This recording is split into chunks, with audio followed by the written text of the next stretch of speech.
जनता news मध्ये आपले स्वागत आहे। पाहूयात आजच्या ताज्या बातम्या। विद्यार्थ्यांबरोबर पालकांनी घेतला खेळाचा आनंद। आई बाबा आम्हाला वेळ द्या, विद्यार्थ्यांचा पालकांना संदेश। पाली भाषा प्रचार आणि प्रसार ट्रस्ट संचलित सम्राट अशोक प्राथमिक व माध्यमिक विद्यालयाचा वार्षिक क्रीडा महोत्सव नुकताच संपन्न झाला। डॉ. शोभा पाटील व सहाय्यक पोलीस निरीक्षक तेजस सावंत यांच्या हस्ते उद्घाटन करत 5 दिवस चाललेल्या क्रीडा महोत्सवात विद्यार्थ्यांबरोबर पालकांच्या स्पर्धा घेण्यात आल्या व त्या मुख्य आकर्षित ठरल्या।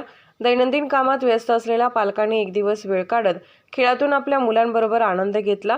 विद्यार्थी आणि पालकांमधील मोबाईल टीव्हीमुळे होत असलेला दुरावा खेळ या माध्यमातून दूर करण्याचा प्रयत्न केला, असे मुख्याध्यापक गुलाबराव पाटील यांनी सांगितले।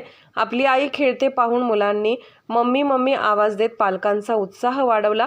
तसेच आई बाबा आम्हाला वेळ द्या असे संदेश लिहिलेली पत्रकं विद्यार्थ्यांनी हातात घेत पालकांना भावनिकही केले। संगीत खुर्ची खेळात वेगवेगळ्या गटात संगीता जाधव, ऋतुजा नमसळे, रसिका कांबळे, वर्षा वांगणेकर, अनिकेत मोहिते पालक प्रथम आले। गोटी चमचा खेळात सीमा खुताडे, माला चव्हाण, अर्चना भारुडे, वर्षा वांगणेकर हे पालक वेगवेगळ्या गटात प्रथम आले।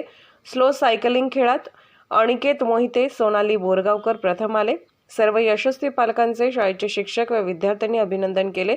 सूत्रसंचालन करणारे शिक्षक गणेश पाटील यांनी आपल्या शब्दसुमनांनी पालकांचे मनोरंजन केले। आपल्या कल्पकतेचा वापर करत पालकांच्या स्पर्धा यशस्वी करणारे मुख्याध्यापक गुलाबराव पाटील यांनी पालकांचे आभार मानले। जनता न्यूज महाराष्ट्राचे ठाणे जिल्हा प्रतिनिधी मणिलाल शिंपी यांचा हार्दिक स्पेशल रिपोर्ट। बातम्या पाहण्यासाठी आपले चॅनल लाईक आणि सबस्क्राईब करा व बेल आयकॉन दाबायला विसरू नका।